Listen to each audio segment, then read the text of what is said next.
So today's podcast is going to focus on what I've tagged as mic drops. It seems that at the end of last year, flowing into December, and then flowing into January, there have been these particular quotes, things I've read, things I've seen on social media, whatever they might be, that have just been really deep, meaningful, salient, and really struck at a chord, which they always come up, and I'm like, well, why not share them? Maybe they'll help inspire somebody. And they come from a variety of sources, but there's a few that are mentioned several times, and that's probably because at every season in life, I think there are certain people that are influencing us more than others. And to kick it off, Arthur Brooks is one that I've listened to a lot now. He's an author, he's an educator, and he has written several books, including Strength to Strength, Build the Life You Want. He wrote that with Oprah Winfrey. And he's soon to release a book called The Meaning of Your Life, Finding Purpose in an Age of Emptiness. He just has this voice in this way, and he's 61 years old. He's in great physical condition, focuses on, many relatable items to where I'm at in life. So it's a good fit. And he said in this one particular thing, and I'm going to mention him several times throughout this, so I thought maybe we kind of put these out there and then maybe have some reaction. Some we may not have any reaction to. Just kind of, like I say, it might be a mic drop, and we just mic drop, and we just may move along. Meaning isn't something you optimize. It's something you contemplate. It comes from answering 3 questions. Coherence, which is why do things happen the way they do? Purpose, why am I doing what I'm doing? And significance, why does my life matter? And those questions don't get answered through efficiency, productivity, or constant stimulation. They live in a part of the mind we rarely inhibit anymore, the part that needs silence, boredom, and reflection. We've built a culture that keeps us busy enough to avoid those questions altogether. But meaning is one thing in life you can't outsource, automate, or simulate. And I felt that along with this, he talks a lot about social media, distractions. We've just built this. It's not a wall. It's a fertile ground of distractions that keep us stimulated, that are really designed for us to avoid unstimulated creativity, which is when we're at our best. We are so, he talks about how we are so forced into the left side of our brain that we can't get into the right side of it. The wall is separating us from getting into our right side of our brain, where we're creative, where we can be relaxed and have self-discovery. That's good. A lot of what he's putting out there now is likely along these lines are builders for his book that he'll release. That comes out in March. They're builders? What does that mean? They're preludes to his book. Things that he has written about that are in the book that he's kind of pre-releasing. That's probably a better way to say it. Teases it out more. Teasing it out. Yeah. Got it. Okay. Yeah. Nice. Yep. Andrew Huberman, Dr. Andrew Huberman, neuroscientist and professor at Stanford University. He explains that life is a test of how we handle what we feel. Some people let pain, setbacks, or difficult experiences control them, using those moments to dwell in negativity or act destructively, which keeps them stuck and weakens their potential. Others recognize the same feelings, fully experience them, and then intentionally convert that energy into actions that improve themselves and contribute positively to the world.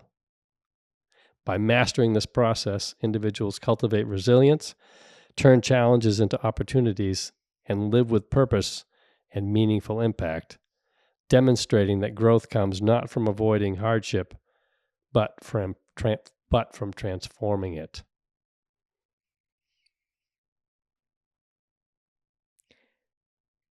Yeah, that one's, I would say that is the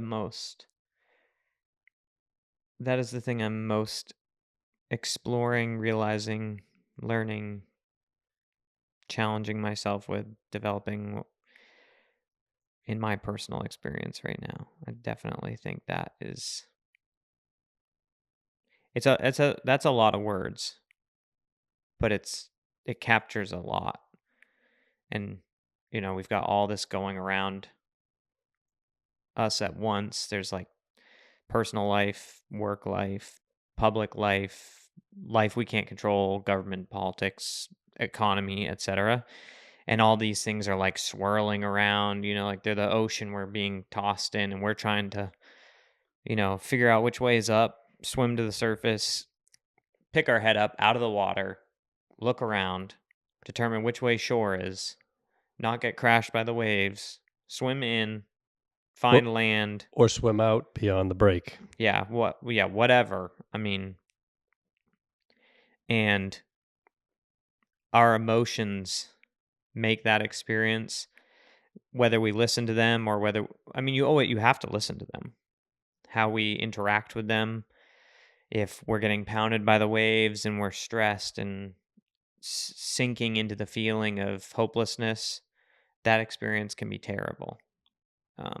I've been surfing with people before and picked my head, getting pounded, picked my head up, looked, saw where they were going, realized they were paddling out in a rip, which made it much easier for them, and was like, oh, most of the time I just go straight out and I take whatever beating is right in front of me.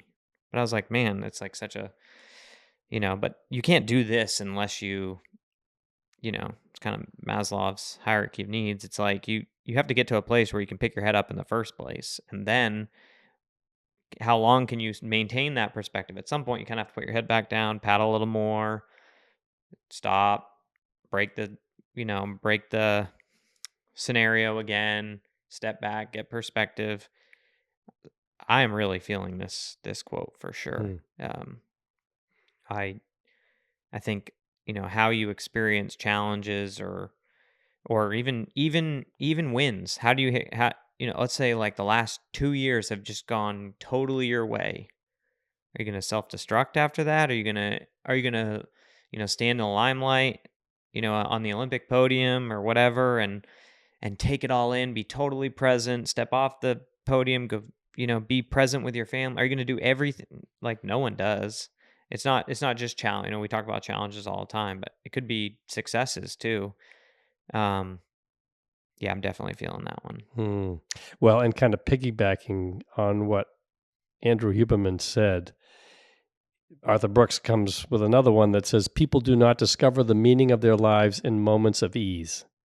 They find it in loss, failure, illness, fear, and the effort it takes to make their way through those experiences. A culture that tries to eliminate pain entirely does not become happier. It becomes less capable of meaning. One of the greatest ways to miss the meaning of your life is to avoid your suffering. We figure out who we truly are in times of hardship, transforming pain into power. Yeah, that piggybacks perfectly. Perfectly. And when you think about it, take, for example, the Olympic athlete who wins the gold medal. Was it all success? No. Was there a lot of suffering and a lot of pain? Sure. And that probably defines the process much more than winning the Olympic gold. Yeah. Or any medal, or making it to the Olympics, period. And some people win Olympic gold because the gold medalist fell. Some people aren't the best.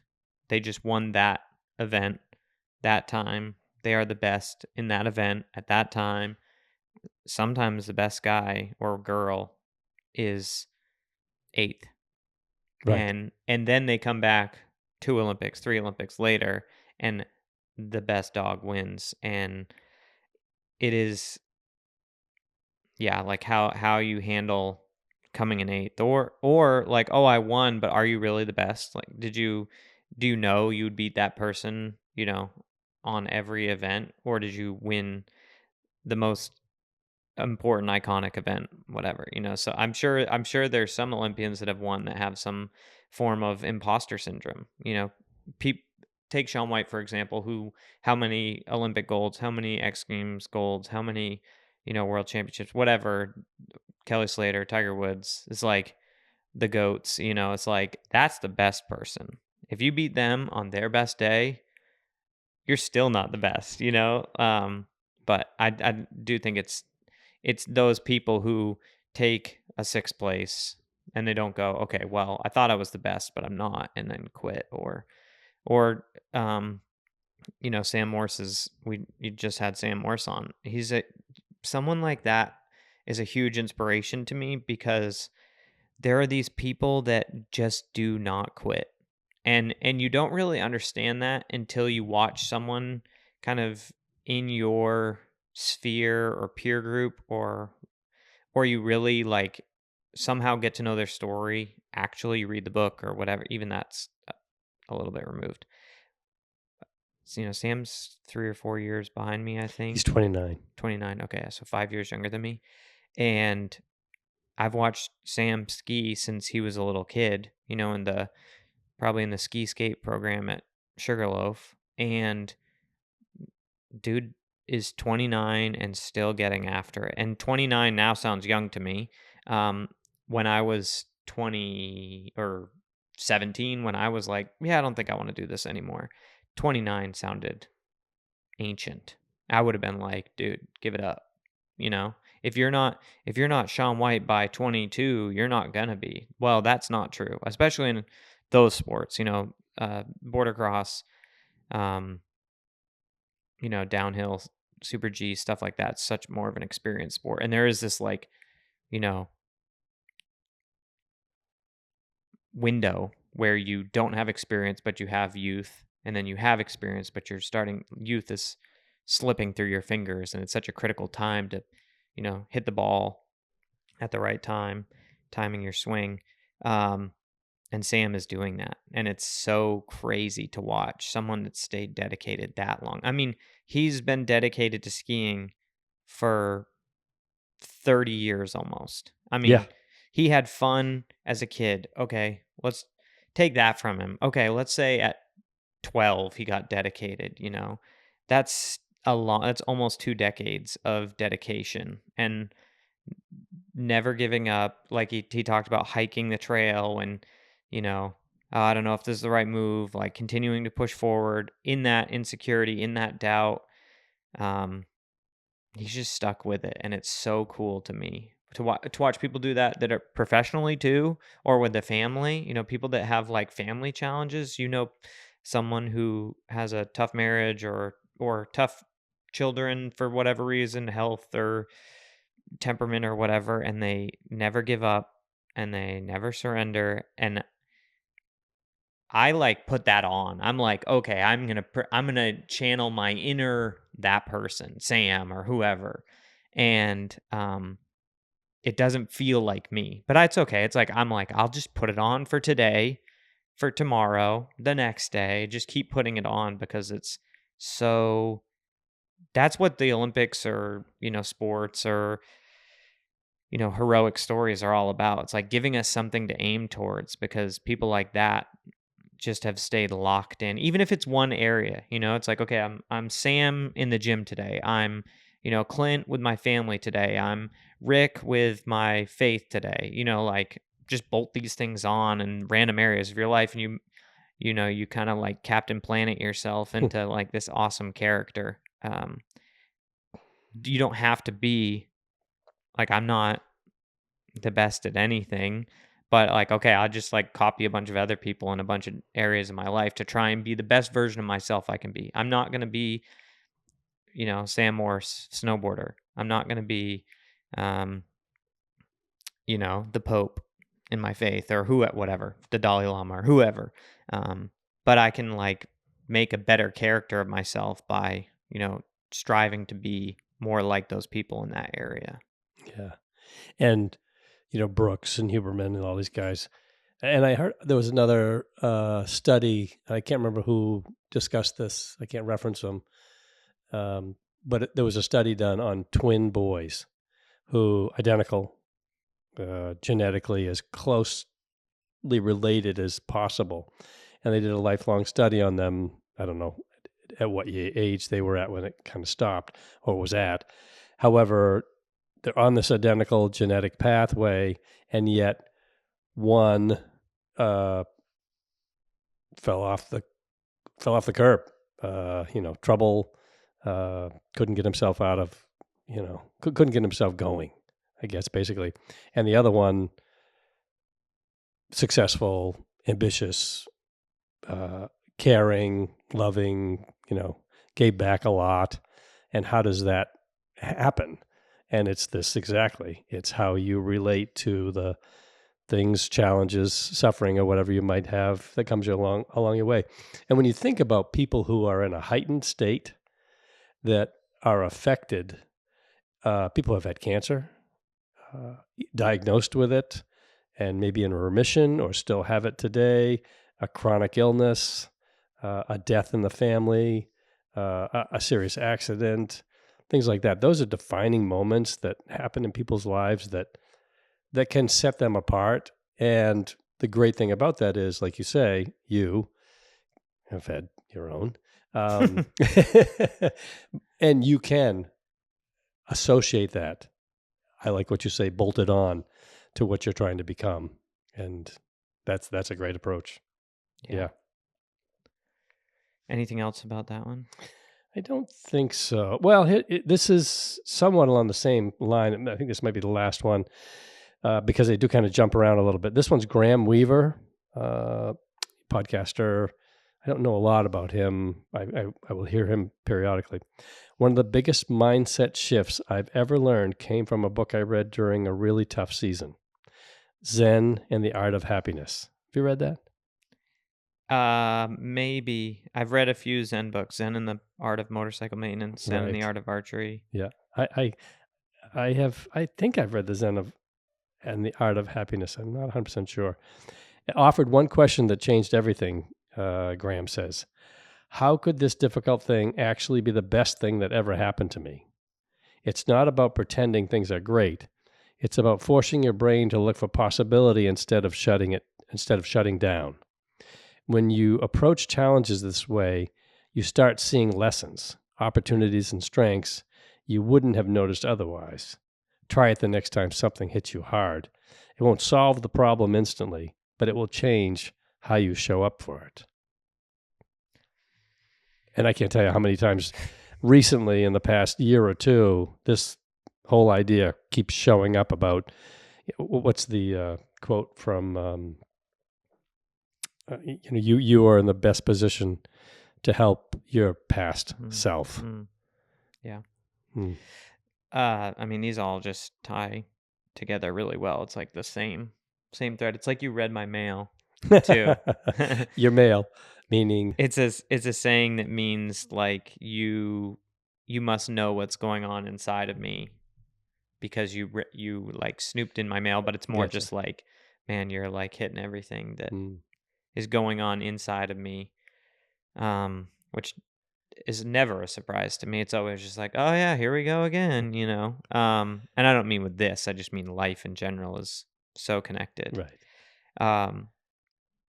But yeah, like the changing your perspective on a challenge, because if you did look back at your life and saw how, I mean, unless all the challenges just kept making you worse and worse, in which case you're probably not listening to this, in which case, whatever, we don't need to talk about that. So if that's not the case, then it's probably true that the challenges in your life probably helped define you to make you into who you are today, and you became a better version of yourself, not just in spite of your challenges, but because of your challenges, then okay, so now you've got a new one right in front of you. Chapter 7 of your life. What would the title be? How would it open? Here you are facing the dragon. Is this the biggest challenge you've ever faced? Okay, no, then you got this. If it is the biggest challenge you've ever faced, then we're in the middle of the epic story. And I mean, I'm telling this to myself right now. Like there are things, like having, two new kids, like my career, whatever, name it, like all the things that you're facing at the time in your life where you're like, I've never faced this much at one time. Um, and And it's yet, like, yeah, it's like in the morning, it's like, all right, like you're writing the story. Like what character are you going to be today? Are you going to be the one that's like, oh, someone save me, the dragon is here. And then in comes, who is it? Your friend who bails you out, or your boss who, takes pity on you, or your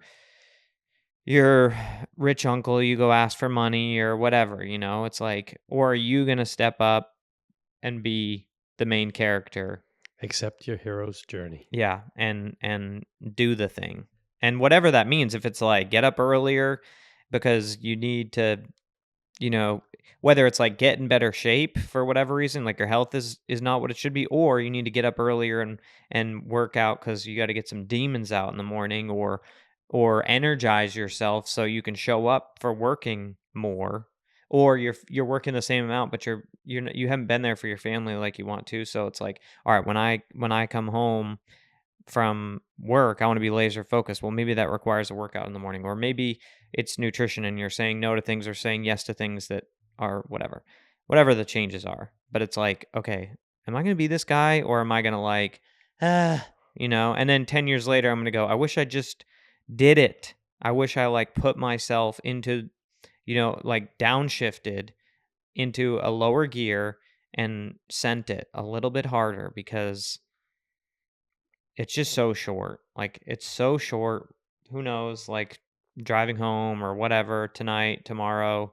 Like, if you only had 2 days before then, would you like want to like end it like coasting and not caring, looking at your phone, or would you want to end it like going hard and being present for the people that matter, whatever that means, or yourself too? Like, maybe you're showing up for all the people in your life, but like you've just totally abandoned yourself. It's like, okay, well, like that's not a way to live either. Mm. So let's throw this out there. Discipline is when your identity is so clear, you stop negotiating with your feelings. It's widely attributed to Brett Eric. So discipline is when your identity is so clear, you stop negotiating with your feelings. Mm. Yep. Boom. Yeah. I mean, lay it on any area of your life. If it looks good, you're probably disciplined. If it doesn't look the way you want it to, probably need some more discipline. So simple and painful. And painful, yes. Success is simple, not easy. Yeah, right. This is from Terry Real, who's a couples therapist and New York Times bestselling author. There is no redeeming value in harshness. There is nothing that harshness does that loving firmness doesn't do better. Be firm, but with love. That's you treating others. That's the way you allow others to treat you. And very much, that's how you treat yourself. We often mistake harshness for discipline that motivates us and builds character. But there's a difference between holding someone accountable and holding them in contempt.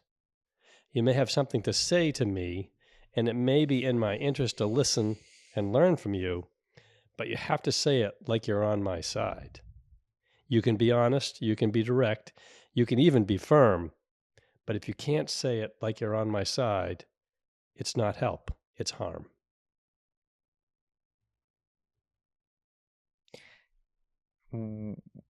What area or person or scenario in your life do you feel like this is being said at you and you're like, yeah, I need to do that more with that person or those people or that scenario? I think part of it is understanding for me because I'm a sensitive person. Uh, because of that, you know, I'm an ex. I guess I'm an extrovert. I whatever. I'm more feelings than my wife is. You know, she's much more direct, and so there are times when she'll say something to me, and I feel like she's being harsh. And I've just come into this conclusion with all of this recently. It's like, but that's okay. I just want to know that you're on my side Mm, with this. And she always is. She is looking out for me well beyond any realm that I could even understand. mm, You know, we're headed out to a Keller Williams conference in a couple of days, and tickets are all booked, reservations are all made. I don't have to think about any of that. And she's, spending time this morning making sure that I get to eat what I want to eat when I'm there. Um, I just would have got there, and honestly, I just would have taken what I got, but she'll take care of it. And so I have to keep myself in check. And it's a very simple process. She says something, I say, huh. I have to think first. Are you saying this because you're being harsh or because you're on my side? And they can be the same thing. mm-hmm, And maybe just asking the question for clarity will help me. mm. She doesn't need to Yeah. necessarily rephrase it, but That's funny. When I asked the question, I was thinking like, what way do you show up as harsh? But you were thinking about it as like you were relate you were relating to it differently than I was relating to it. I was relating to it as like, oh, okay, with like a few people that I could be more patient and calm with, I'm not, and especially my toddler. I'm like, "Oh my goodness." Like, which there's like there's unending patience if you believe that and strive for that, and at the same time, there's like a toddler's going to find where your line or where your your reserve is depleted to the point where you've now gone beyond the capacity of patience that you have stored up and built up in this life, and that's probably why they're here, is to increase our capacity for patience because they're so fun and so cool. Like it's not like they're just a drag on the world. We wouldn't tolerate them if that was the case. Um, for me, I'm constantly like extending the amount of patience I have for her, and then she'll push past it and I'll lose my patience, and then afterwards you're like, "Oh, dang." It's like a failed rep. It's like you're going to do 135 pounds bench and you're going to do max reps or just the bar, whatever. And if that's, 10, can you get to 11, and it's like that last rep, you don't make it, maybe someone helps you, whatever, but then you keep increasing that and eventually you can do 25 with plates and whatever. Um, that's my meathead analogy for it. Uh, but with our children, it's like it's so it's so important to keep building that capacity because it's so disappointing when you do lose your patience. And I think back to when I was a kid and someone lost their patience with me, and it's like you don't want to you don't want them to feel that, do you? Like even if it's totally justified, like I deserve the frustration from a parent or a sibling or a someone that could get frustrated with me. You don't want them to feel that. So, and it's some it you're not helping correct their behavior by losing your patience. You're helping correct their behavior by staying patient in their um, misbehavior and guiding them through misbehavior. anytime you lose your patience, the lesson is gone, like totally. So I heard that and I thought, okay, if my daughter needs to know I'm on her team when I'm telling her hard truth. That's 20,000 words to say. Let's make my point that, if I want to communicate with her effectively and teach her lessons effectively, um, show her how to behave. And they always say like it's caught, not taught. Your kids pick up your behavior rather than, okay, do this, don't do that. That stuff's like in one ear and out the other. But what you do, they do, or what other people do, they do. At the same time, it's like if you do want to teach them something or instruct them in some way or deter them from behavior, it's got to be from a place of same team, same side. And it's wild the difference the scenario could be cataclysmic with my toddler, and if I stay patient, it's like no factor. It's like we have air suspension over a little pebble. But this situation could be totally trivial.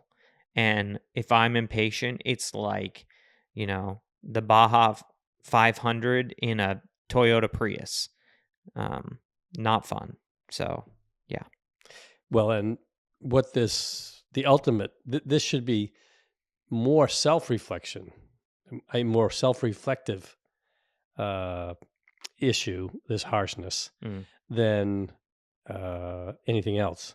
And I immediately went to, to mom and how I feel she can be harsh to me sometimes. Well, let's flip that around. That's what I was thinking. The times that I'm harsh with her. Or whoever. Yeah. And I guess because I'm with her the most. Right. Because, hey, I'm perfect. If you don't interact with anyone, if you never interact with anyone, you're totally perfect. That's right. And I'm with her as much as I possibly can be. And there are times when I'm harsh with her and she doesn't think I'm on her side. And I can understand and relate to that because of what I might say, how I might act, how I might be impatient.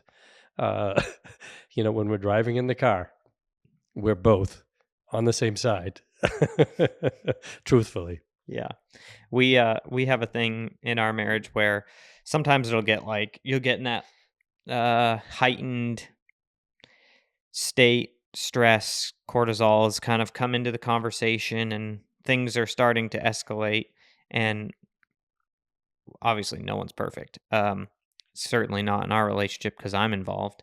And we'll say like, hey, like one of us will say like, hey, like we're on the same team. Like I want you to know I'm on your side. Like this is whatever this is not as important as you, me, us. This is more important. And man, that helps a lot. And when the I think about like docking a boat, when like the lines don't get thrown at the right time and you just like smash or whatever, and it's like we missed our chance for the like we're on the same team and like words are flying or stress or the situation just totally unraveled. That's not fun. So it's so nice to get that, like you get that rope tossed to you and you're just like, oh yes, we're on the same team. Boom. Yes. And the key factor in all of this is the fact that you think that she thinks exactly the same thought that's in your mind. Her experience is past experience leading to this is not yours. Right. And those past experiences have such influence on what you think. So you're not the same people, and trying to, again, back to your mom, and what I loved about her from the start was she would ask me, what are you thinking? When it was quiet once in a while, I was like, wow, that's interesting. I never thought to ask somebody what they might be thinking to try to figure out, where their brain was at. And, what is this communication thing you're doing? To this day, it'll still be, and I certainly ask more than I ever would have before, what are you thinking? Yeah. You know, Yeah. and not to be prying or Right. to think that something's wrong. Right. Just randomly, we're driving in the car and it's been 45 minutes. I said, what are you thinking? Yeah. Yeah. And people's like, they could be future, past, present. You could be future, past, present, and you're in totally different worlds. And Hmm. it's nice to sync up like Yeah, that. Yeah. yeah. So here's a short one. Amy Grant, remember that name? Mm-hmm. Singer, Yep. songwriter, Amy Grant. She learned something from Jimmy Gentry. You can Google Jimmy Gentry, learn more about him. He was with her at one time, and she learned from him. He said, "I'm going to use the five fingers on my one hand to help you remember the most important things to deal with in life." So we got five fingers. So what's the most important thing that you can do and to remember? And the first one is, how can I help you? The second one is to tell somebody I'm proud of you. Third one is, I love you. And the fourth one is, thank you. And the fifth one, which was kind of interesting because it took her a long time to get to this one because he was having her guess all along. The fifth one is, we. Just the pronoun we. Not me, not you. We together, like you've been talking about. Hmm. So I thought that was a pretty interesting way to remember. Gosh, you just like made her like guess them. Yeah. I never would have got That all seemed how that. it was. Yeah, yeah. I'm sure they had a conversation Yeah. ahead of time that maybe teed some of this up. I don't know. But it's, how can I help you? Number 2, I'm proud of you. 3, I love you. 4, thank you. 5 is we. Mm. Focus Yeah. on we. That's good. Yeah. Here's one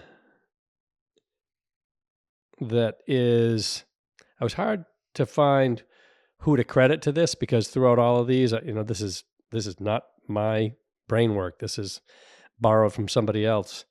L.P. Jack's 1932 book, Education Through Recreation, is who seems to get the most, this seems to be directed towards mostly. So this says, a master in the art of living draws no sharp distinction between his work and his play, his labor and his leisure, his mind and his body, his education and his recreation. He hardly knows which is which. He simply pursues his vision of excellence through whatever he is doing, and leaves others to determine whether he is working or playing. To himself, he always appears to be doing both. Dude, you did read my mail. I've been reading my journal. That's so good. Yeah, yeah, That's a lot more words and better said than I would have put together, and I'm feeling that. yeah. I thought that was really good. And just to jump ahead, this Andrew Huberman, back to him again, has a statement that's along the same lines. And Huberman asks a question many people silently wrestle with. How do you convince yourself that what you're doing is worth the effort? And he was interviewing this guy named Rick Rubin, who Rick Rubin. Rick Rubin. Mhm. Yeah. Okay, so Rick Rubin's perspective shifts the entire frame. He reminds us that the moment you judge your work based on an outcome, you've already stepped outside the place where true creativity and fulfillment live. When you're focused on what comes after, you lose the purity of the process happening right now. Rick speaks to the idea of devotion, showing up fully, giving your best, pouring your intention into the work itself, not the applause or validation that may or may not follow. The latter results are separate, uncontrollable, and often unpredictable, and investing emotional energy only weakens what you're creating today. The real freedom comes from when you treat the work as its own reward. Make it with sincerity, finish it with integrity, and only then think about how to share it with the world. Until that moment, your only job is to honor the craft, stay present with the process, and trust that the outcome will take care of itself. Anything before that is premature. Dude, I love Rick Rubin. I'd never heard of him before. Oh, really? No. He's like responsible for so many huge musicians being known about, recorded, mastered, released, blah blah blah. There's a hilarious clip of him where it's actually been memed a bunch. He's talking about his process and what he does. So he's a producer, music producer. So they're asking him like, what are your skills and talents that make you an amazing producer? And he's like, I have no technical skills. I have no talents. I have no abilities. And they're like, okay, so why are you the guy then? Like, how are you? And he goes, I'm going to totally misquote this. You can find it on the internet, but he goes something like, and he closes his eyes because he's really thinking about it. He's like, I am successful because of my confidence in my taste that what I like is worth liking or something like that. Basically, like, that's nothing. That's not something. You can't say that. But people use it as a meme of like when someone asks me like why I'm qualified for this job or how I'm a good fit or whatever. It's like, I have no technical skills. I have no abilities, but I have faith in my taste, basically. Do you play instruments? Barely. Do you know how to work a soundboard? No. I have no technical ability, and I know nothing about music. You must know something. Well, I know what I like and what I don't like, and I'm decisive about what I like and what I don't like. So what are you being paid for? The confidence that I have in my taste and my ability to express what I feel has proven helpful for artists. But man, that's Zen too. What he was talking about, like being in the process, not focusing on the result, not focusing on like, oh, how am I going to get here? Like Zen is, I don't know what the technical definition of Zen is, but I believe Zen is just like if you're washing the dishes, you're washing the dishes. You're not thinking about work tomorrow or school or whatever. You're just enjoying. Good luck with that. I do that like maybe once a week. I like cue into my human, these hands, and the things I see and go, oh, I'm right here right now. Oh, I'm doing this. Oh, I'm podcasting. Oh, I'm listening. I'm talking. Like, yep, there's my Zen moment for the week. People like live this stuff, you know, and he's definitely obviously doing that. But like the I love the work you're doing is the reward itself. Gosh, like that is if you can live that, you're going to one, be a master at whatever you do and hugely successful because you're not going to be focused on any of the wrong reasons or incentives. You're just gonna do what you do, get really good at it, and end up all the fruits just come to you. I like want that so badly. I am this all these man. This is so good. This episode's for they're me. mic drops. They're mic drops, but they're like totally. I just feel. I mean, maybe everyone else is gonna listen to this and go like, "Why do you think this is special to you, Benjamin?" You know, but it feels so timely for me and all that I'm focused on and doing right now, and I love it. And when you look at all this again, we are so driven, not driven. We are so locked because of all the distractions in the world in the left side of our brain. And that part of our brain is looking for affirmation, dopamine hits, you know, the scrolling comes from the slot machine, Mm-hmm. you know, looking for that reward. That's what Mhm. I understand how that all developed from the scrolling process. And that's just shutting off your right brain where you're creative and thinking. And, you know, people are good at many things and they can find creativity in those scrolls. I mean, I found these. That's how I found them. You know, I was on social media. So I'm not saying that it's a bad place to be, Right. but being locked into it. I mean, this is my example of being locked into this left brain thinking. I mean, How many times do you get up and say, "Oh, I forgot my phone"? And you're just walking across the room. How many times do you go to the bathroom without your phone? 0. The answer is 0. The answer is 0. Yeah. Because if I get in there without my phone, I'm going back to get it. 100%. I'm Yeah, 100% honest about that. And good, bad, and different. But it is what it is, and how do you deal with it? I think that's the bigger question here is, how are you dealing with it? Are you just accepting it, or are you stepping out and saying, no, this is how I will manage it? Me included, how will I Yeah, manage it yeah. going forward? Yeah. This came up too, the Deepest Fear poem. Here we go. Gained popularity by the 1999 film based on a true story about high school basketball in inner city. Name of the movie is Coach Carter. That's Sam Jackson. Sam Jackson. Yeah, exactly. And he's with a bunch of inner city kids who are, trying to avoid gangs and whatnot. And he keeps asking, I assume because it's in the movie, the way it's portrayed, that he's asking all the players, but it shows in the movie that he's asking one particular player who is really on the edge. He says, "What's your deepest fear?" In practice, he asks him this. He's about to go into a game, and it's an important game, and he says to the kid, just before he runs out, "What's your biggest fear?" He's completely baffled. The kid, I wasn't thinking about that. So then later in the movie, I think they're going to the championship game or something like that, and they're preparing. And the kid stands up and he says, "You asked me what my deepest fear was."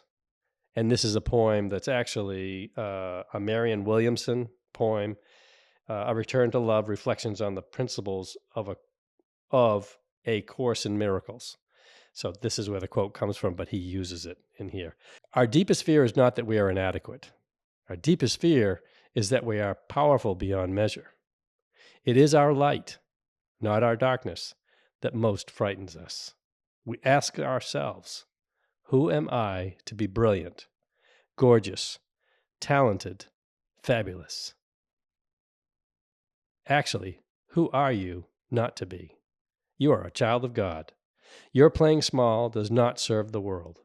There is nothing enlightened about shrinking so that other people won't feel insecure around you. You are all meant to shine as children do. We were born to make manifest the glory of God that is within us. It's not just in some of us, it's in everyone. And as we let our own light shine, we unconsciously give other people permission to do the same. As we are liberated from our own fear, our presence automatically liberates others.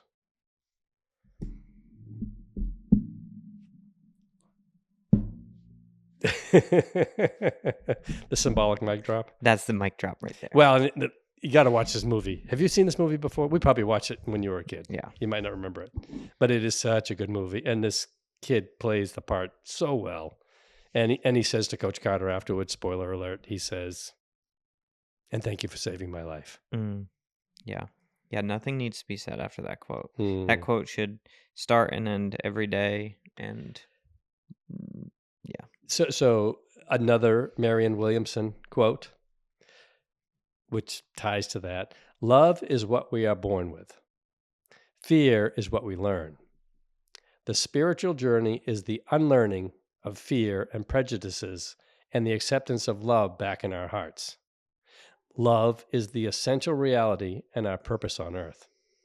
To be consciously aware of it, to experience love in ourselves and others, is the meaning of life. Meaning does not lie in things. Meaning lies in us. I love that part about love is what we're born with, and we just fill ourselves with fear. Totally. Yeah. Watching my youngest Lizzie at music together, the big circle of, usually moms, there's a couple dads sometimes, and their kids, and she just scooches over, looks up at people, smiles at them. No fear. No fear. Doesn't care what anyone thinks about her. zero care. And then about 6 months from now, she'll go, I don't know. How will they respond? Will they love me? What will they do? Will they care? And then, yeah, And it may not even be, the thoughts are not that defined, but they're happening. right. Yeah. At whatever Right. level Subconscious. a 12-month-old or an 18-month-old has, that's starting to develop. And the idea that that happens and that it can be turned around. It's not like it's a irreversible Totally. condition. And that's all of this. And what these people are saying is rewire your brain. Yeah. You're not stuck. You can change, and all it takes is a defining moment, and that defining moment can be serious, catastrophic. Can also be the next morning when you wake up. Right. Yeah. What did Jesus say about the kingdom of heaven belongs to the children? You must become like them. Yes. Like 100%. That's what we're supposed to do. Yeah. We're supposed to just like look up and be stoked. Yep. See the beauty. And not care that like, oh, I'm into trains and you're into Transformers and you're into dolls and you're into this, and compare ourselves, and we're just supposed to be like into our thing, head down, playing, interacting, sharing, growing. Right. We're not, as we get older, supposed to become more like older people than us. That's like the opposite of what we're supposed to do. We're supposed to look down and go, oh, I need to become more childlike in my creativity, childlike in my social life, childlike in my and I don't mean immature, I mean childlike. You know what I mean? Awareness. Yeah, right. Like Mabel, she's always had this incredible awareness. Oh, look, a bird. Right. Nobody else sees the bird. Yeah, right. 10 people there. Mabel's like, oh, look, a bird. Yeah. We drive over the everybody bridge. else- Every time we drive over the bridge, she goes, Dad, bird. Like, if I saw a bird, I would not think anything of it. But that's significant. Yeah, right. Yeah. That's the significance. Totally. Those are the great things in life. Along the lines of kids, Arthur Brooks, coming back to him, this is what he says. The most important lessons we give our kids aren't spoken. They're lived. If you want to pass on virtue, don't just talk about it. Be it. Children become what they see. It doesn't matter what you say. The only thing that matters is what you do. Be the person you want your kids to turn into. The number one predictor of a man becoming successful is seeing his father loving his mother. Interesting. I thought it was going to say being successful himself, but that too. Well, What defines success? that might be tying Yeah. a few things together Right. too tightly that he may not have said that in that exact order, but yeah. But that's the caught, not taught thing. Yes. Like kids don't do what they're told. They do what they see. Yes. Gosh, scary, but good. Hmm. I mean, all you have to do is set a good example. It's simple, not easy. Right. It's simple, not easy. That's right. I'm going to come back to this one. This is from a cycling content creator on social media. I don't know that I'll pronounce his first name properly, but I believe it Joke Bosma. Cycle with Joke is his site or his Instagram handle. And he says, just let this sink in. This quote is from Snoopy.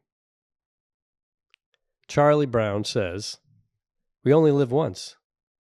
Snoopy replies, wrong. We only die once. We live every day. Mm. And this podcaster or this Instagram guy goes on to say, that line hit me. It's easy to let days blur together, work, obligations, routines.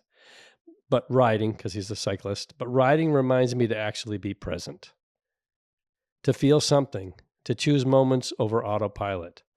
A small shift in mindset really does change everything, not just existing, actually living. And he asks, what makes you feel truly alive? You got to get out of your own head. Man, it's so good. We all got to get out of it. Yeah. We all have to do Yeah. that. getting like out of your head and into your body is so critical. The more I do that in the various ways I've found to do that, and the more joy and gratitude and hope I feel in life, the more I'm like, oh my gosh, this is it. Like this is and you can do it at work too. I mean, the more heady your work is, the more like cerebral, I think it is a little bit harder, but I don't know, maybe there's something to be said about that too as a different thing. However, the more you can get out of your body or out of your mind and into your body, and you're no longer thinking, you're focused, like archery is a great way to do it, pool, tennis, swimming, running, biking, surfing, jujitsu, boxing, walking with a friend. And it could be that it's crafts too, because Right, totally. that's another thing Yeah, it that doesn't have to be people. physical. It doesn't have to be physical, and the whole goal is again to get out of your mind and to start. I'm convinced that if you want to become successful in something that's really important to you, pursue that, while at the same time be doing something else that's not necessarily associated with that at all, that you can have success in. And as you gain success in that other thing, the two start to create this, almost like a gyro that starts spinning and keeps you in balance Yeah. as you move along. It's like I've been learning about engines a little bit, and on the crankshaft there's the counterweight, because there's this. I don't even know the parts. I'm like so bad about it, but the counterweight keeps the crankshaft balanced, as the connecting rod and the piston push. I can't remember that part on the crankshaft, the part that the connecting rod goes to, but the counterweight's opposite that. So when the piston pushes, the counterweight balances it, so it doesn't go like a dryer with a rock in there. Boom, boom, boom, boom, boom, boom, boom, boom. It's just a smooth pattern. And I think that other thing is like the counterweight that keeps the rotation smooth. And you then it usually takes like, I don't know, 5 or 10 years to get like moderately good at anything.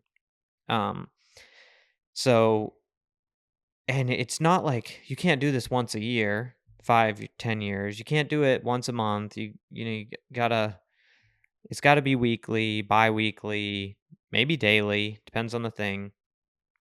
And you learn so much about growth. And like for me, that thing has definitely been jujitsu. Also has been surfing more in the last 5 years, because I've done that my whole life, but I haven't really taken it seriously. In the last 5 years, like after your accident, I was like, I don't know about this. Maybe too dangerous. I'm married now. And then I kind of like went through this whole transformation with it. And now that's kind of like my new thing. I'm still getting good at jujitsu. I'm still working on it. However, I'm layering on surfing to jujitsu, or now I like other things that I'm trying to get good at. I'm like, okay, this is just like jujitsu. I'm like, all I have to do is do this for 10 years, and I'll go from the person that doesn't know anything about it and just thinks it's cool to not the master, but like someone would ask a question to, and you're like, you really don't know that? Or like, oh yeah, I didn't know anything either. Like, let me tell you how that works. And then, like you said, if you want to be successful in your career or marriage, whatever it is, like work on this thing, and then you like take it and you're like, oh, all I have to do is like focus on, this for 10 years, and like it'll all take care of itself. And it's not like focus on it, like stress about it at night. When am I going to be successful in my career? It's like show up at work every day, regardless of what you do. If you work at Arby's, my buddy Clint, like famously, I always bring it up, was like the best employee ever at Arby's when he was a teenager. He's like, if I could find, a bunch of me's to hire that were like that, it's like, you're not going to find them because you're unique. It's like he didn't care that he was working at Arby's. He was like, I'm going to be the best dang employee at Arby's there is. And now he shows up that way in everything else that he does. So it's like, okay, well, wherever you are in your career, show up like Clint Watson at Arby's or wherever you're working, And I think not so you can get where you want to go, but like which quote was that? Was it Rick Rubin that was Yes. talking about it? It's Yes. like your life will be better if you do that. For one, you won't don't watch the clock. It's so tempting. Like watch the progress. Watch your hands move. Like make the roast beef sandwich at Arby's beautiful. The Like best. as fast as possible.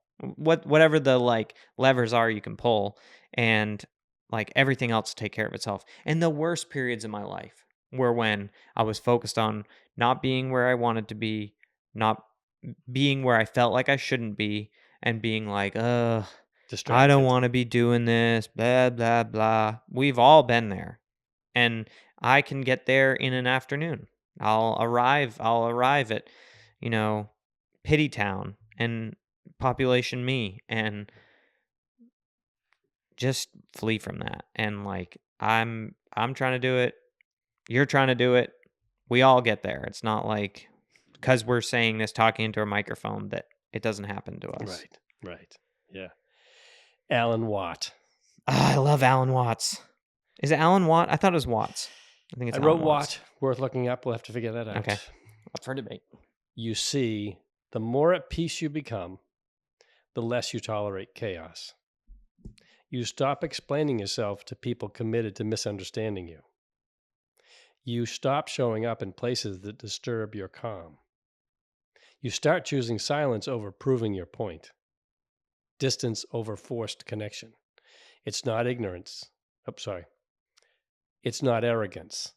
It's alignment. Your energy becomes sacred territory, and not everyone is meant to cross it. Protecting your peace is not shutting the world out. It's about keeping your inner world clear enough to hear your inner soul. You have been reading my mail. You've been reading my journal. Wait, have you been listening to him? Alan Watt? Yeah, Alan Watts. That's Alan Watts. Watts. I know it's Watts. Okay, it's Watts. I have not been listening to him. I have. Wait, no, it might be Watt. I don't know. You know, Akira's done albums with him. Oh, has he? Oh my gosh, yeah, he's like Zen. He talks about Zen all the time. Oh, yeah. Honestly, this has been some self-discovery for me on these people. I'd never heard of Alan before. I think it might be Watt. I'm not like, because his albums are called Watt's Wave, or yeah. I think it's Watts. I don't know. Yeah. I don't know. Relax. I just like, I'm like, ugh, and now I don't know. So then I like this one a lot. It's very short. Who is this? This is hard to tell. This was another one that was difficult to find out who it was attributed to. I tried to Google these to find out who the most attached to this quote was, because some of them are pretty obscure or they've been passed down from time to time. This one, Glennon Doyle. It's based on her broader quote. But the quote is, you know what I think? I think you should stop taking direction from people who have never been to the places you want to go. That's what I think. Mm-hmm. Also, piggyback on that, be careful taking advice from people who are where you want to go, because one, you might not actually like being there, or two, maybe they got there their way and you're going to get not there because you're not them, but your place, your way. That's like that. That's something that I have started to do. I'm like, I look up to these people who have lived wildly different lives than me, just uncomparable. And I'm like, oh, I want to be like them. I want to, and like, it's like a broad, successful thing, whatever. And I'm like, I'm never going to be like them because one, I'm not them. Two, I'm not like them. And three, I don't have the experiences that they had or the skills that they had because of those experiences. So I got to figure out how to be who I want to be like 10, 20 years in the future when I arrive. And I wish I could be back here, but I'm there. And I'm like, I'm so glad I became that person, but I'm not this person or that person that I emulated or whatever. I'm just the best version of myself because I figured out like, oh, this is the thing I do. So I'm just going to get better at that. Or this is where I'm at, Arby's. Here I am at Arby's, and I'm going to make sandwiches. because I'm going to become like them by being where I'm at and doing what I'm doing to the best of my ability. I don't know if I've ever talked about this, if you've ever seen the analogy to the yardstick. Mm-mm. So 36 inches, this is my life. Mm. I have this. I start here and I end here. And it's relative. You know, in the beginning, you're at the very beginning and you start to see where you might be when you're a third of the way through, 12 inches, 13, 14 inches along that process, because you can see there more directly. Then you're 13 or 14 years old and you start to see, this starts to shorten down a little bit. Maybe at that time in life, you might see yourself at 15, 16, 17 years old. And then, you know, it just keeps moving down the line. And I'm 63 now, and I see myself at 83 Mm. and 85 Mm-hmm. and God willing, you know, 90 years old Yeah, or whatever that right. might be. And how am I going to be, and what am I doing today Mm. to impact how I live then? Totally. Because something I didn't have in all this was, you know, and I may have said this on a previous podcast, I don't know, but I heard somebody say, you know, you may be, you may find that you're alive in your 90s, and decisions that you made in your 30s, 40s, and 50s greatly impacted how your health and mental health are at that point in time in life. And you may still be alive. You might be miserable because some of those decisions that you made earlier, because medicine will keep you alive in a fairly miserable state. Mm. That's a bit dramatic, Right. over the top, maybe some people Yeah. could say, and probably is, but there are elements to the Right. truth of that.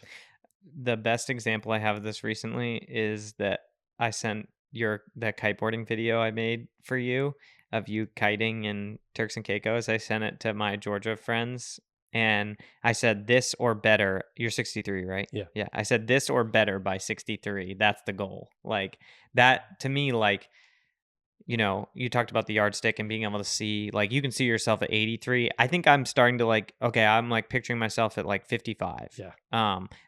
That's like 63 is like a stretch for me of like, okay, what would I be? Would I be on the beach at Turks and Caicos, like ripping, or would I be like, I don't think I could do, you know, you look out and you see people doing the next sport, whatever it is, because you think like, oh, I'll just learn them now. So later it's like, no, new sports are going to come. And at 63, you're going to be out there getting dragged through the water by whatever mechanism they've come up with to get you to go fast over water. And you're going to be like, ugh, I wish I took better care of myself, or I wish I'd stayed active, or whatever you know, the statement would be. And so I'm like, okay, you know, I'm watching you like, Jocko has this thing he talks about, like go down swinging, you know, at like as you get older, and you know, I think he's like in his 50s or something, and he talks about that. But that's my new, like, you know, okay, like you're gonna be 63 before you know it, and do you want to be like, oh yeah, I like just did jujitsu and wrecked my back and now I'm, you know, hobbling around, or, you know, people that do bodybuilding and end up like, you know, on canes and whatever. It's like, or are you going to like take care of yourself and do the other stuff that's, because if you're not fit, then you just need to get fit. But if you're fit, there's other layers where it's like, okay, I'm fit, but I don't take good care of my body. Like I don't stretch, or I don't foam roll, or I don't, you know, do light cardio or whatever it is. Eat right. Right. Yeah. Or drink or whatever the extra layer you could be doing, but you're not, is you can always go deeper. And you see forward to that, you may not get to that point. So live Yes. to get to that point, Totally. but live in the moment. Totally. Yeah. Yeah. One more. It's fairly long. This is the mic drop.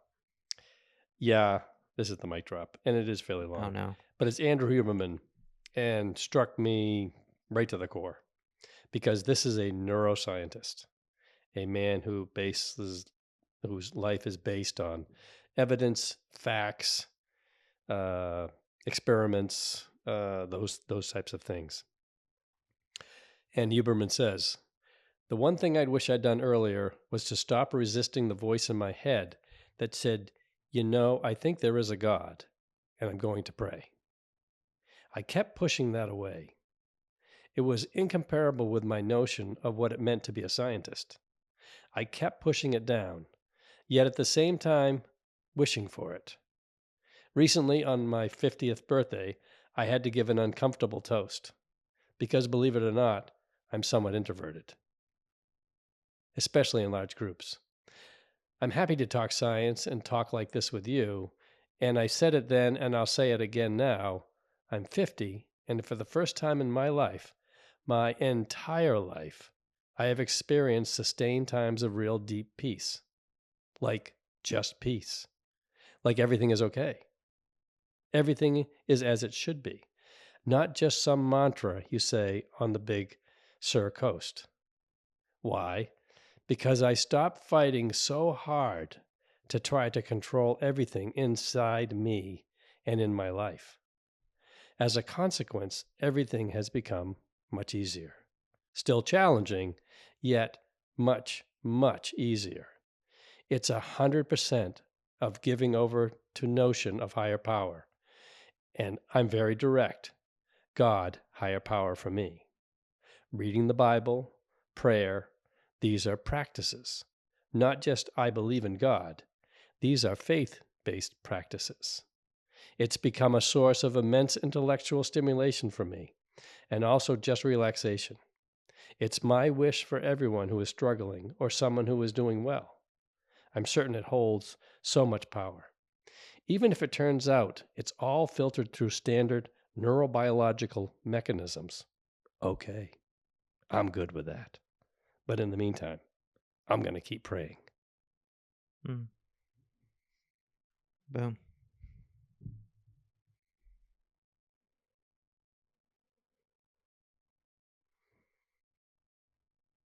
I'm done.